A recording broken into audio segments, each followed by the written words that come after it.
Assalamualaikum. So students, welcome to my YouTube channel Knowledge for Students. So students, today we are here with class number 6. Class number 5 के अंदर हमने simple question के answer करना सीखा था कि किस तरह से हम हाँ में जवाब देंगे और किस तरह से ना में जवाब देंगे। आई होप सो आप लोगों ने ट्राई किया होगा, उसको प्रैक्टिस किया होगा और क्वेश्चन भी बनाए होंगे और उनके फिर आगे यस नो में आंसर्स भी किए होंगे।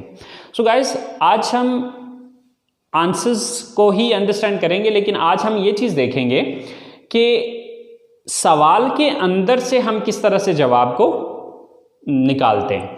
मीन टू से कि जस्ट जो क्वेश्चन हमसे पूछा गया है उसी क्वेश्चन के अंदर एक से दो लफ्ज़ों के अंदर चेंजिंग करके आप उसका आंसर किस तरह से बनाते हैं। देखिए, ज़्यादातर हमारे सवाल का जवाब हमारे सवाल के अंदर ही मौजूद होता है, जस्ट हमें एक से दो चेंजेस करके उसको आंसर में कन्वर्ट करना होता है। तो चले आए स्टार्ट करते हैं कि किस तरह से। सो स्टूडेंट्स, ये कुछ सेंटेंसेस हैं, कुछ क्वेश्चंस हैं, तो चले आए देखते हैं कि हम इन क्वेश्चंस के आंसर इन्हीं क्वेश्चंस के अंदर से किस तरह से निकालेंगे। सो क्या आप कॉलेज जाते हैं? Do you go to college?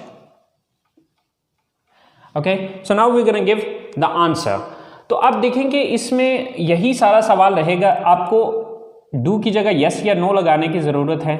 Yes, अब देखिए इसके दो ही पॉसिबल आंसर है, या तो यस होगा या फिर नो होगा। सो इस यू को चेंज कर लेना आई में, बाकी अगला सारा सेम टू सेम यही रहेगा। हाँ, अगर आगे को प्रोनाउन आ रहा है तो उसको चेंज करने की ज़रूरत है, बट प्रोनाउन चूँकि अभी डिटेल से हमने पढ़ा नहीं है, उसको अभी डिस्कस नहीं किया, इसलिए मैं उस डिटेल में अभी फिल वक्त नहीं जाऊँगा, लेकिन अगली क्लासेस में इंशाल्लाह उसकी भी डिटेल आपको बताऊँगा। सो यस आई, नेक्स्ट जो बकिया बचता है सवाल के अंदर सेंटेंस, वही सेंटेंस हम यहाँ पर लगा देंगे। So yes I go to college. So अगर आप इस आंसर को देखें तो हमने सिर्फ ये दो वर्ड चेंज किए, बाकी सारा वही सवाल वाला ही उठा लिया। अब इसी को अगर हम नो में कर दें तो यस की जगह लगाएंगे नो आई, और यहां पर आप डोंट लगाना पड़ेगा। No I don't go to college, क्योंकि ऑलरेडी आपको पता है कि जब हम नेगेटिव बनाते हैं तो सब्जेक्ट के बाद हम डोंट लगाते हैं। सो नेक्स्ट क्वेश्चन, क्या मैं इंग्लिश बोलता हूं? Do I speak English? क्या मैं इंग्लिश बोलता हूं? अब गाइस यहां पर एक चीज याद रखनी है कि अगर सवाल के अंदर सब्जेक्ट यू आ रहा है तो उसको आई में चेंज करेंगे, और अगर सवाल में आई आ रहा है तो उसको यू में चेंज करेंगे। सो जैसे कि डू की जगह यस, यू को आई को चेंज किया यू में। Yes you speak English. Yes you speak English. अब अगर नो में यही आंसर करना है तो यस की जगह नो लगा दें यू, और आगे आपको पता है कि सब्जेक्ट के बाद डोंट लगाना है। Yes no you don't speak English. No you don't speak English. Next question is, क्या हम क्रिकेट खेलते हैं?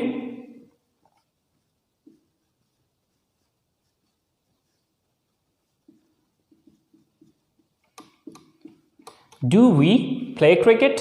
अब इसके दो पॉसिबल मीन आंसर्स हैं, बट इसमें ये जो वी है ये या तो वी ही रहेगा या फिर इसको यू में कन्वर्ट कर सकते हैं। अब देखना ये होगा कि जो बंदा सवाल पूछ रहा है वो अपने बारे में बात कर रहा है या आप खुद भी उसमें शामिल हैं। अगर तो वो सिर्फ अपने बारे में बात कर रहा है या अपने साथ जुड़े हुए कुछ और लोगों की बात कर रहा है, लेकिन आप खुद उसमें शामिल नहीं हैं, यानी कि जिस बंदे से सवाल कर रहा है वो बंदा उसमें शामिल नहीं है, तो फिर यू लगाएगा। अगर आप खुद भी उसमें शामिल हैं तो फिर उसमें आपको वी ही लगाना पड़ेगा। तो इसके दो पॉसिबल आंसर हैं, एक तो आप ये कहेंगे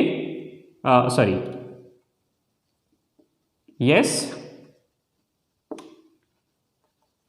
वी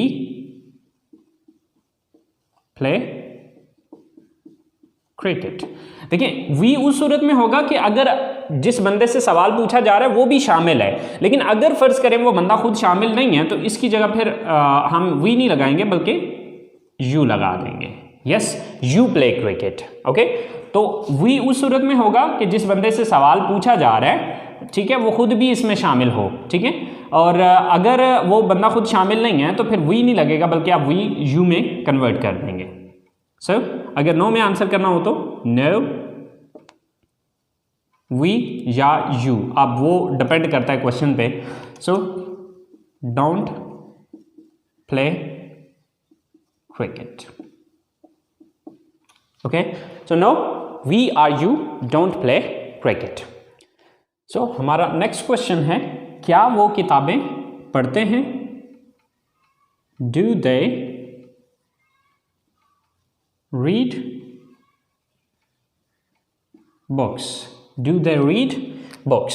सो डू की जगह yes, next same to same, they read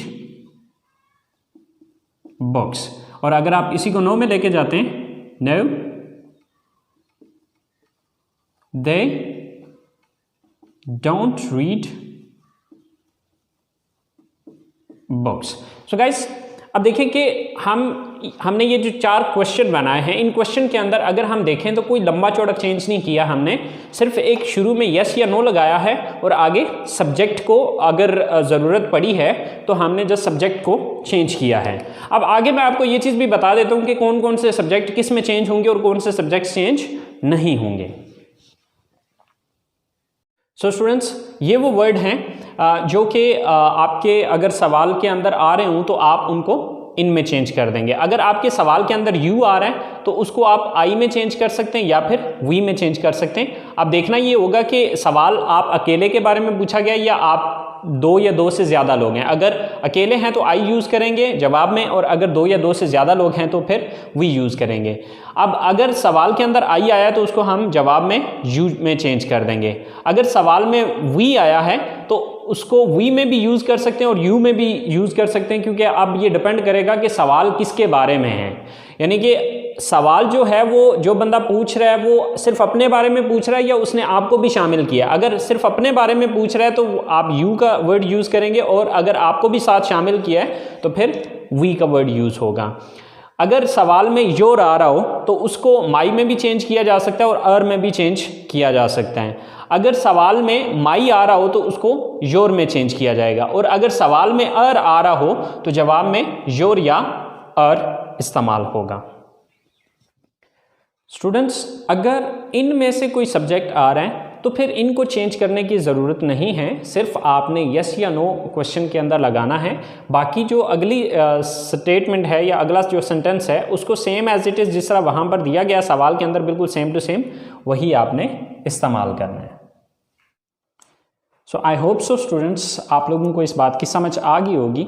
so अब नेक्स्ट जो है वो मैं आप लोगों को 10 सवालात दे रहा हूँ जिनके आपने यस नो में आंसर करने हैं, और ये आंसर आपने बिल्कुल वैसे ही करने हैं जो तरीक़ाकार मैंने आपको अभी समझाया है।